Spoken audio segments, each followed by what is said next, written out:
সুপ্রিয় দর্শক, আসসালামু আলাইকুম। আপনাদের সবাইকে স্বাগত জানাচ্ছি এখনকার আলোচনা। আপনাদের সঙ্গে ভিতরে ভিন্ন কাহিনী আছে। তেলের দাম কিন্তু আবার বেড়েছে। মার্কিন স্টক এক্সচেঞ্জে অর্থাৎ শেয়ার মার্কেটে উদ্বেগ বেড়েছে। কেন? হরমুজ প্রণালী খোলা নিয়ে। হরমুজ প্রণালী খোলা নিয়ে কি হয়েছে? ইরানের পক্ষ থেকে অন্তত 6টি শর্ত দিয়েছে। সেই 6টি শর্ত মানলেই তবে হরমুজ প্রণালী খোলা হবে। সেই 6টি শর্ত মানা মানে আমেরিকাকে সরাসরি আত্মসমর্পণ করা। এপাশে ইরানের জাতীয় নিরাপত্তা পরিষদে বড় রকমের একটা পরিবর্তন হয়েছে। মহসিন রেজাইকে জাতীয় নিরাপত্তা পরিষদের সচিব করা হয়েছে এবং জাতীয় নিরাপত্তা পরিষদের যিনি সচিব ছিলেন মোহাম্মদ বাকের জুলকাদ, তাকে সর্বোচ্চ নেতা আয়াতুল্লাহ মুস্তফা খামেনির রাজনৈতিক উপদেষ্টা করা হয়েছে। দর্শক, এই বিষয়গুলো নিয়ে এখনকার ভিডিওতে আলোচনা করব। আপনাদেরকে দেখানোর চেষ্টা করব যে আমেরিকা ইরান যুদ্ধ করতে এসে কিভাবে বড় রকমের সংকটে পড়ে গেছে এবং এই সংকট থেকে তারা যে মুক্তির পথ খুঁজছে সেই পথটাও ঠিকমতো তারাকে আরোপ করতে হবে এবং হরমুজ প্রণালীতে যে নৌ অবরোধ ব্লকেট যেটা সৃষ্টি করে রেখেছে এই ব্লকেটটা অব্যাহত রাখতে হবে। ডোনাল্ড ট্রাম্পের থিওরি। এই কথা কোথায় বলছেন? এই কথা তিনি বলেছেন মার্কিন প্রভাবশালী গণমাধ্যম, আজকাল খুব চলে এইরকম একটা গণমাধ্যম এক্সিওস, প্রায় মাঝে মাঝে আমার আলোচনা আসে। এছাড়া আমেরিকার রাজনীতি নিয়ে যে সমস্ত খুঁটিনাটি খুব ভেতরের তথ্য তুলে ধরে এইরকম একটা গণমাধ্যম হচ্ছে এক্সিওস। এই এক্সিওসকে ইন্টারভিউ দিয়েছেন গতকাল ট্রাম্প। সেই ইন্টারভিউতে তিনি বলেছেন ইরানের উপরে অর্থনৈতিক চাপ সৃষ্টি করতে হবে। এখন এই জায়গার কতগুলো বিশ্লেষণ প্রয়োজন। আমেরিকা কি আসলে ইরানের উপর অর্থনৈতিক চাপ সৃষ্টি? মূল্য বেড়ে যাচ্ছে। এই মূল্য বেড়ে যাচ্ছে মানে কি? মূল্য বেড়ে যাচ্ছে মানে আমেরিকা আগে দাবি করতো কি, হরমুজ প্রণালী না খুললে আমরা নো ব্লকেড তুলব না, এ করতে হবে তা করতে হবে, বহু হুমকি ধমকি বহু কিছু করেছে, কোনো কিছুতেই ইরানকে টলাতে পারেনি। এই অবস্থায় ক্ষতি আমেরিকা দুইভাবে হচ্ছে, দুইভাবে না কয়েকভাবে হচ্ছে। একটা হচ্ছে এই যে এখানে নো ব্লকেড সৃষ্টি করে রেখেছে, বিনা কারণে বিনা লাভে মাসের পর মাস এখানে জাহাজ মোতায়েন করে রাখতে হচ্ছে, সৈন্যরা থাকছে খাচ্ছে, জ্বালানি খরচ অহেতুক আমেরিকার একটা খরচ যাচ্ছে। এটা গেল এক।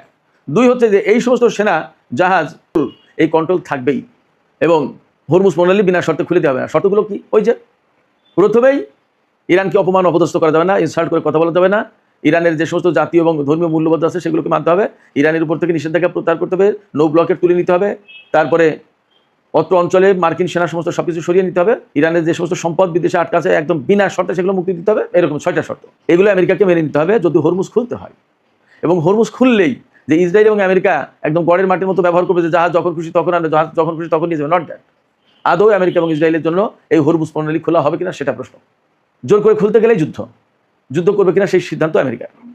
আর কূটনীতির মাধ্যমে যদি খুলতে হয় তাহলে ইরান যে সমস্ত শর্ত দিয়েছে সেগুলো, তাহলে কি করবে? তো যে কথা বলছিলাম, ক্রিসমাস মার্কেটে একটু চাঙ্গাভাবে এসছে আজকে। এপাশে তেলের দাম, তেলের সংকট সারা বিশ্বে তো চলছে, কি করবে?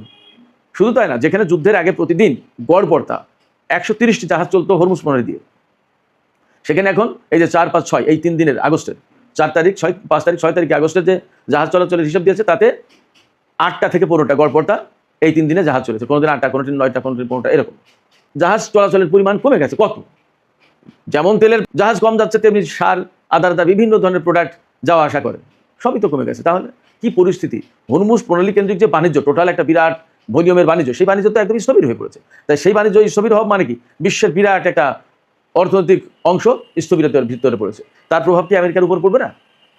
গতকালকেই তো আমি ভিডিওতে বললাম যে হরমুজ এই যুদ্ধের পর এখন হরমুজ প্রণালী দিয়ে আমেরিকায় তেল যাওয়ার পরিমাণ একেবারে 0 পজিশনে চলে এসেছে। আমেরিকায় একদম 1 ফোঁটা তেলও যাচ্ছে না এখন।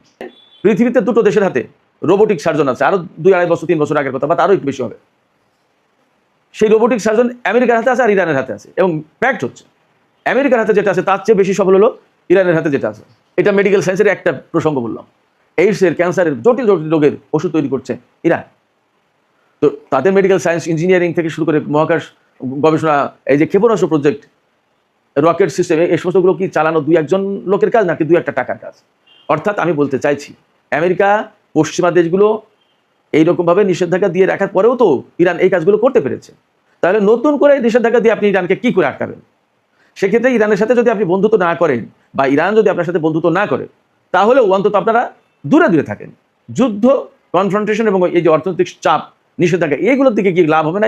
এই পুরনো চিন্তা থেকে বেরিয়ে আসা দরকার। ডোনাল্ড ট্রাম্প যা বলছেন এতে কোনো লাভ হবে না।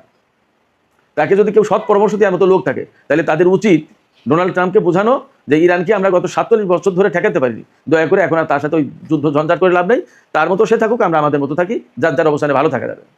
এই যে যুদ্ধ করতে এসে আমেরিকার কত বিলিয়ন ডলার খরচ হয়েছে। আপনি বলেন, আপনারা বলেন লাভটা কি হয়েছে? বরং আমেরিকা তাতে অপমানজনক অবস্থায় পড়েছে সারা বিশ্বে। এই যে এখন যুদ্ধ না করে অর্থনৈতিক চাপের কথা ভাবতে হচ্ছে। তার মানে কি? যুদ্ধ করে সে পারছে না, যুদ্ধ করে সে পারেনি। এবং ক্রিস মার্ফি বলেছেন যে এই যুদ্ধে ইরান বিজয়ী হয়েছে, আমেরিকা হেরে গেছে। একদম সরাসরি বলেছেন। আমেরিকা দুর্বল হয়েছে, ইরান শক্তিশালী হয়েছে। তিনি সরাসরি বলেছেন যে এই যুদ্ধ এখনই বন্ধ করা দরকার। সেক্ষেত্রে মার্কিন কর্মকর্তাদেরকে আসলে বাস্তবতা অনুধাবন করতে হবে, তাদেরকে বাস্তবতার আলোকে সিদ্ধান্ত নিতে হবে।